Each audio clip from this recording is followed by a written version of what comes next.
people who had admitted to earning $864 million in night. They are the people who have built this nation.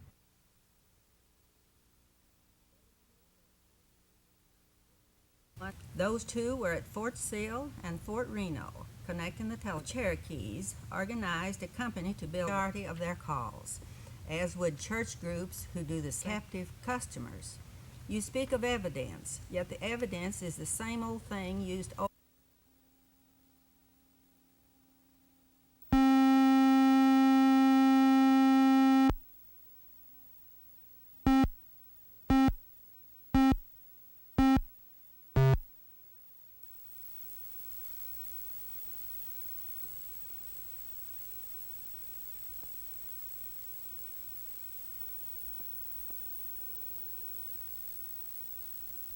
And it becomes, first of all, a monumental task. Process like we described, and that they would be satisfied with their findings, and that would be the end of the discussion.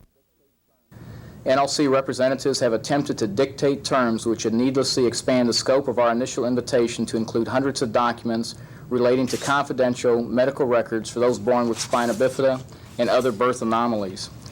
Yet when asked, the NLC has refused to assure us that a lawsuit will not be filed, even if medical experts find no justification for NLC's accusations.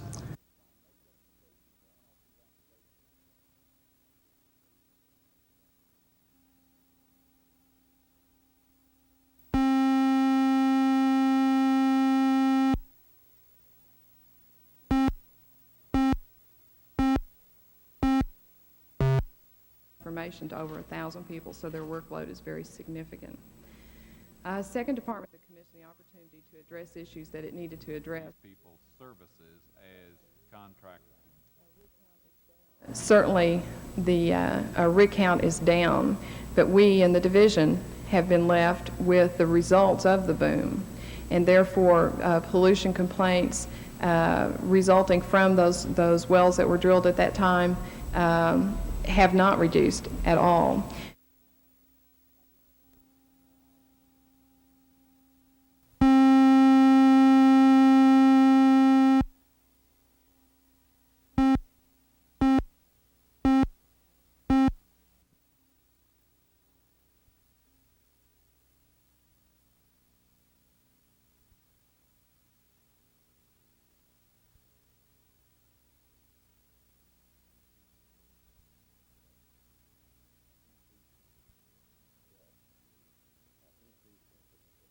We have increased incidence of cancer of various kinds, esophageal, cancer of the stomach, rectal cancer. You have bleeding, ulcers that occur from in the stomach from excessive drinking.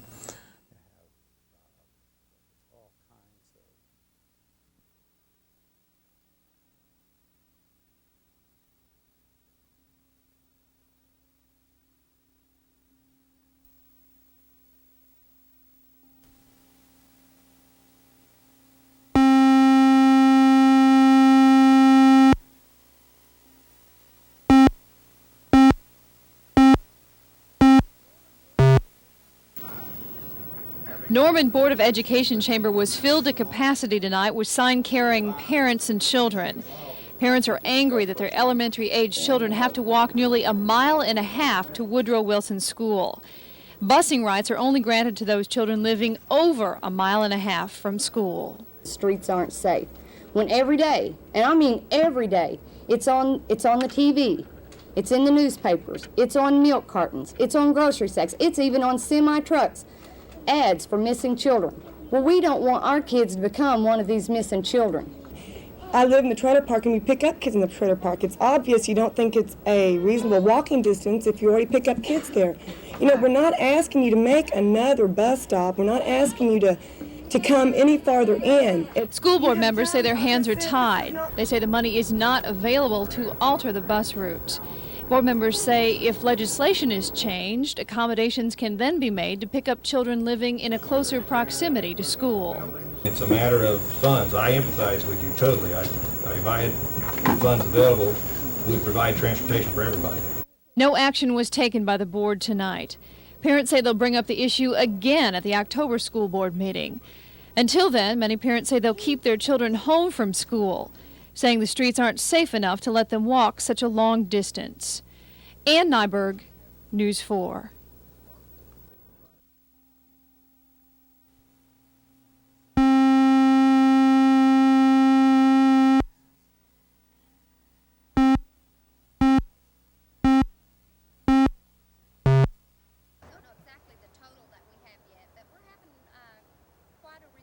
Right now for right here in Oklahoma City is taking care of it.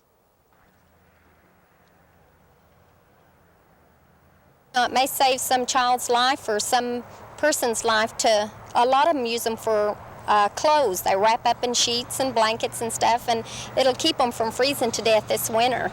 And we take new blankets or used ones, sheets, quilts, anything would be appreciated.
Oklahoma City police say they may never know the cause of death of Robert Seaton. He disappeared in early summer, and his decomposing remains were found beneath this house in northwest Oklahoma City July 30th, near where he lived and went to school. Okay, so we can stand right in front of the camera, stand back against the wall, and stand up. But Robert Seaton's fate has been the catalyst that has brought on Operation Kid Care, an active neighborhood child protection campaign co-sponsored by KTVY. The 548 K through 4th grade and preschoolers at Eugene Elementary School spent most of the day getting mugged, fingerprinted, and videotaped. The same elements used to identify criminals, but in this case to help locate a potential missing kid. The parents take the ID cards with prints and photos home. They'll be updated each year. The videotape stays at the school. We weren't sure how many people would come in, but we're having our parents come in not only with the students in the building, but bringing the ones at home and wanting to have them fingerprinted or ID cards and saying, I'll be back tonight, and we're really excited about what you're doing. Are you reassured because you have a daughter going to school here? Yeah, I think that's really good for her because she's been, kidnapped before when she was a little kid. Yeah. And I think that if this would have been, they would have been doing this then, that they would have found her sooner. The project is also an effort to get the neighborhood schools more involved in neighborhood activities. If it's a success, and it looks like it is, the school board is expected to expand the program into other schools in the district. George Tomic, News 4.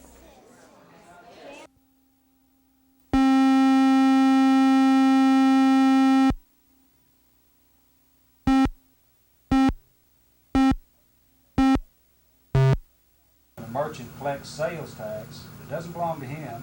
He's collecting.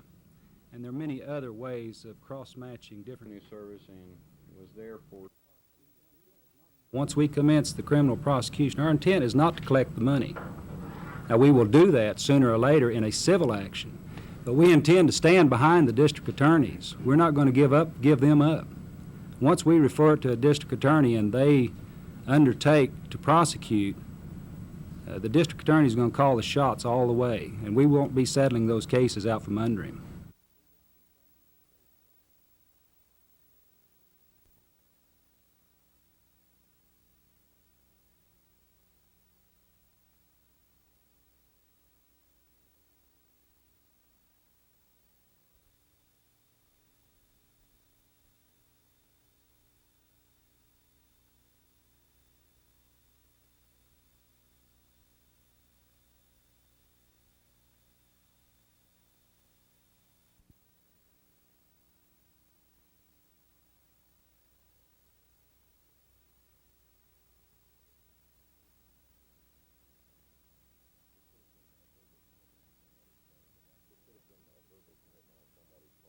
It could have been a verbal commitment on somebody's part on behalf of a corporation that didn't have time to follow through on it, but it was a short period of time, only 3 weeks, and there's a lot that had to be done in those 3 weeks, and it just got down to an 11th hour that they couldn't handle it.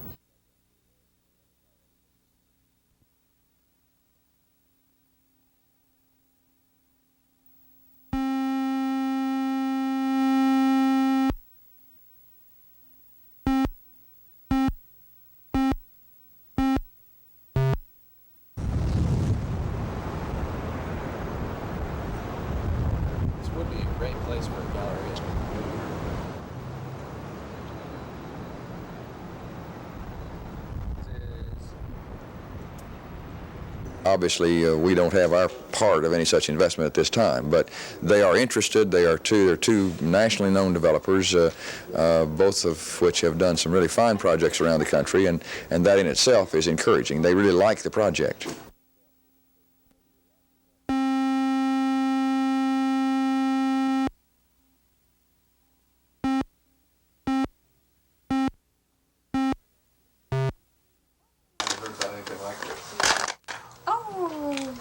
Debbie Bear is 3.5 months pregnant. She has a 2-year-old from a previous marriage. And until yesterday afternoon, she was a Yukon Police Department patrol officer. She was fired yesterday by the police chief, not because she is pregnant, but because she is pregnant and unmarried. He said that I had sexual misconduct, and the fact that since I had come up pregnant, which was accidental, that he decided to go ahead and terminate me. In the letter telling her she was fired, there is no mention that Bear was a bad police officer. Instead, Chief Sam Irvin tells her she is being terminated because of immoral acts under the Employee Conduct Code. So now Bear has lost her job and her insurance and thinks she's being discriminated against. I felt like he should have fired me because I couldn't do my job, not because I wasn't pregnant, not because I was pregnant. And I did prove that I could do the job. I've been working as a street officer since I became pregnant. Anything that would bring discredit or disrespect to the department or an individual officer in the department would not be tolerated. Yukon Police Chief J.D. Sam Irvin has had a morals policy for his police officers since he took over as chief 15 years ago. Yukon Police Department? He says it applies to males as well as females and that all officers know about it. That policy says no gambling, no frequenting local bars, and no sex outside of marriage. You cannot tolerate that and be respected in the community as a representative of your city. And not only that, actually you represent everybody. And when you let the moral fibers of your department decay, then you have no respect from anybody. They have already destroyed my reputation as a police officer and my reputation as a woman. They've denied me the right to be a mother, to raise, even though I'm unmarried, to raise this child without some kind of repercussion later down the line. That's not my responsibility. My responsibility is to see that it doesn't happen. If it does happen, then my responsibility is to take care of the problem. Chief Irvin insists his morals policies merely reflect the values of the Yukon community. But Bear says what she does off-duty, particularly her sex life, is no one's business but her own, and says she may file suit to get her job back. Jeff Fowler, News 4, Yukon.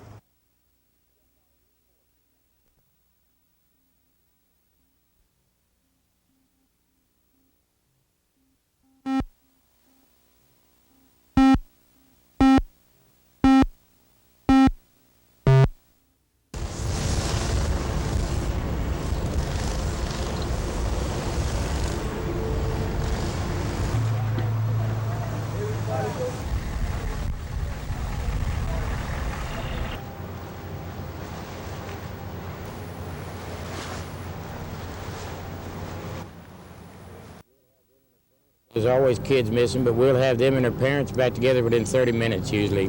That's our average. And if the parents will orientate their children when they come into the fairgrounds, it'd be real easy and make our problem a lot simpler.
He don't want anyone in the building other than firefighters.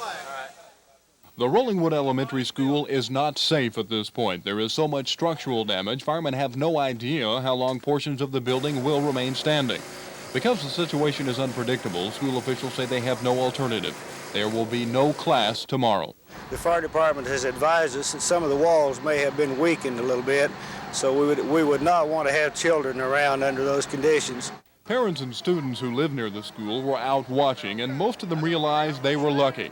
500 students attend the elementary school. They were all out enjoying a Teacher's Day vacation. But the school librarian was in the building at the time of the explosion, and she had to take cover to save her life. I was sitting at my desk, and the side of the roof next to the hall started falling in, and I got under the desk until I made sure that the whole thing wasn't going to fall in on me, and then I got out and went out the back door. Disaster was averted today at Rollingwood, and the kids who attend class here and the teachers and other personnel who work here know they were saved by fate. Kevin Ogle, News 4.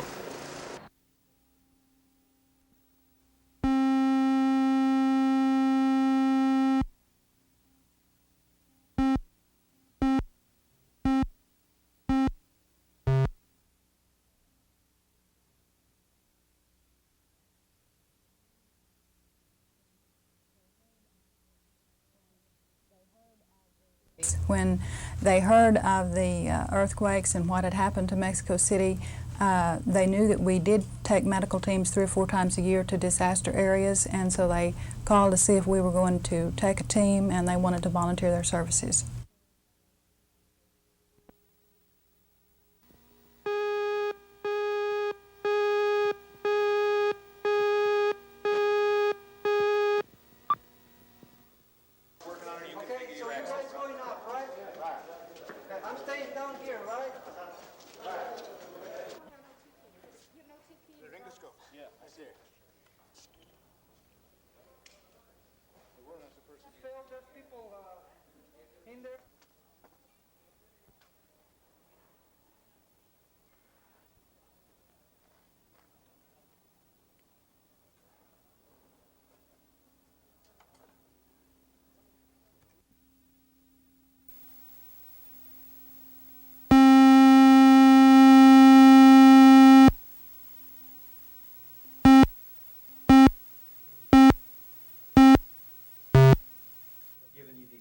Free bond that when your mortgage expires is how much more than the same.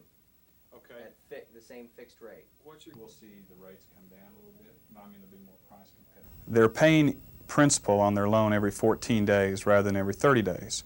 Obviously, the less principal they owe, the less interest they'll pay on the life of the loan, so that they save thousands of dollars in interest by making payments every 2 weeks.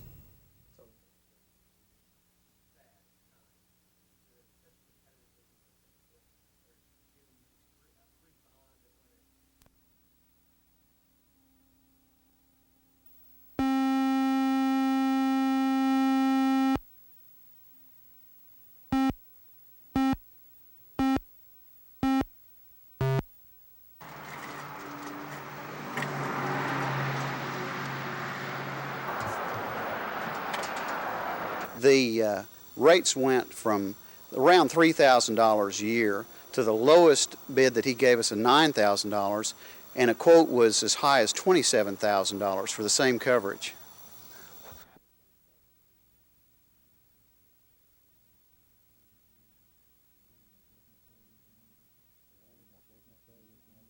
You're having more business failures than ever before. That's reflected in the bond market. You're seeing interest rates go from 18 to 20% down to 6%. Companies that used to write take your premium on an auto and would invest that and get an 18 or 20% return is now getting 6%, which they can't afford those losses anymore.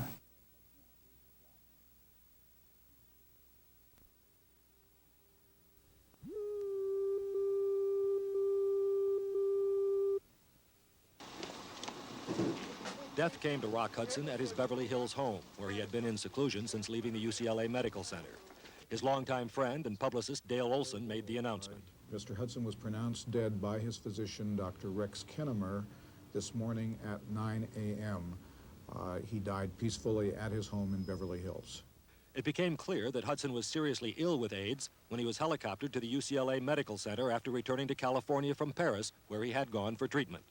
His last public appearance was a news conference with former co-star Doris Day, and he showed the ravages of the disease. Once his condition became public, the Hollywood community rallied around one of their own. Hudson was as popular with his colleagues as with his fans, and they turned out for a benefit to raise money with which to combat AIDS. A personal message from Hudson was read by actor Burt Lancaster. I'm not happy that I have AIDS, but if that is helping others, I can at least know that my own misfortune has had some positive worth. Just last week, Hudson himself contributed $250,000 of his own money to start a new foundation for AIDS research. Rock Hudson, dead at the age of 59. Dan Blackburn, NBC News, Los Angeles.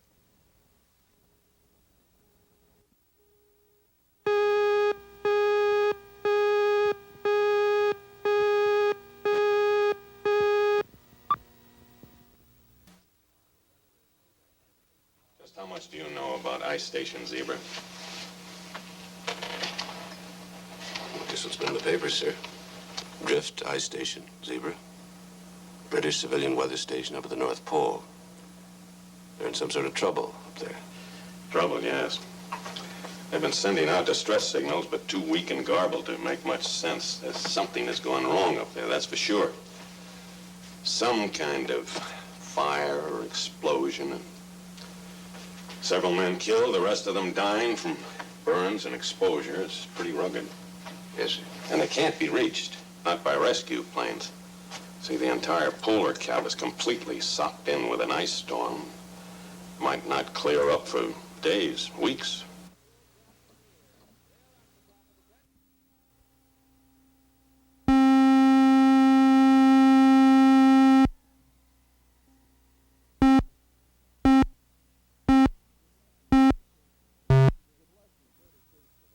With less than 30 cases of AIDS reported in Oklahoma, the disease has not had significant impact on the state's insurance industry.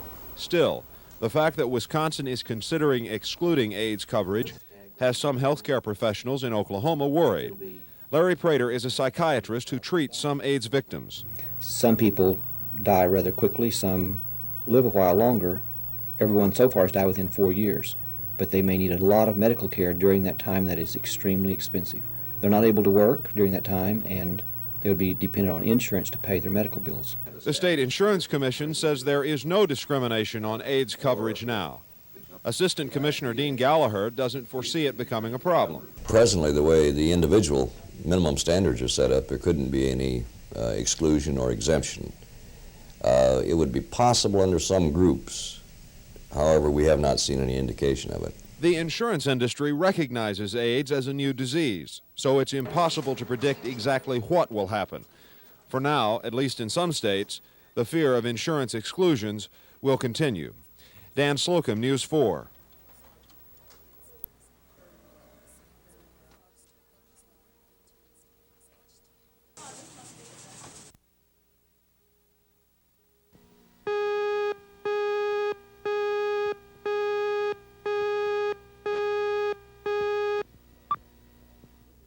Out there, Mr. Merrick. You keep this engine tuned. That's all I want from you. Rock Hudson was one of the last products of the old Hollywood studio system, a time when you were taught to sing, dance, act, ride, have your teeth capped, even get your name changed. So Rock Hudson had arrived in Hollywood as Roy Fitzgerald. What's wrong with Roy Fitzgerald? I mean, you know, they say, oh, no, you have to change your name. Well, okay. Would it be all right if I came by occasionally? Just for launching outboards and general morale purposes.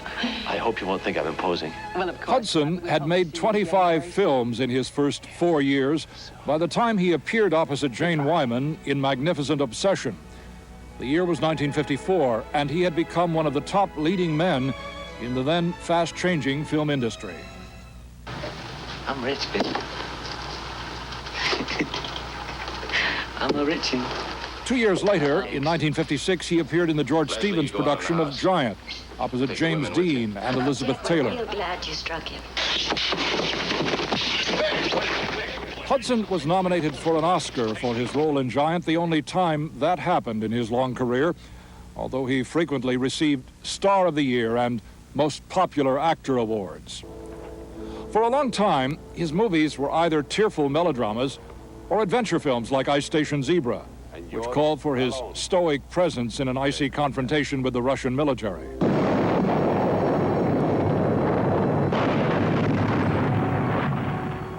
In the early 1970s, like many a star whose feature film career had faded, Rock Hudson turned to television. His biggest success came in Macmillan and Wife, opposite Susan St. James, which had a long and successful run. Thank you. What is this show about? In January of 1982, after he took time out for a quintuple heart bypass operation, Rock Hudson returned to television in the short-lived The Devlin Connection and talked with me about the heart condition. I didn't know it, but I had warnings for 2 years. And I thought it was indigestion. Then this came along, and of course, well, you know, the doctor said, you've got to have this. I said, well, let's do it tonight. He said, no, you have to wait till a couple of days. We'll prepare. Fine, let's go. Do it. They did. It was fine. It's over. It's great. And I feel like a Betty.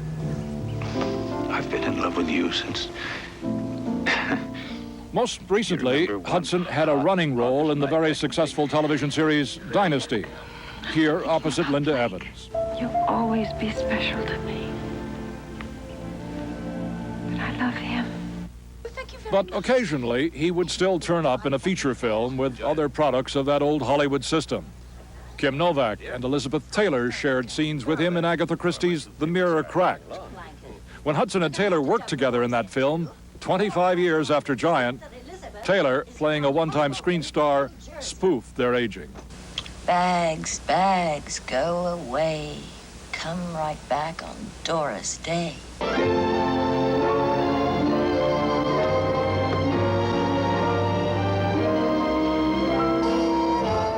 But for many, this is the Rock Hudson image that most people remember.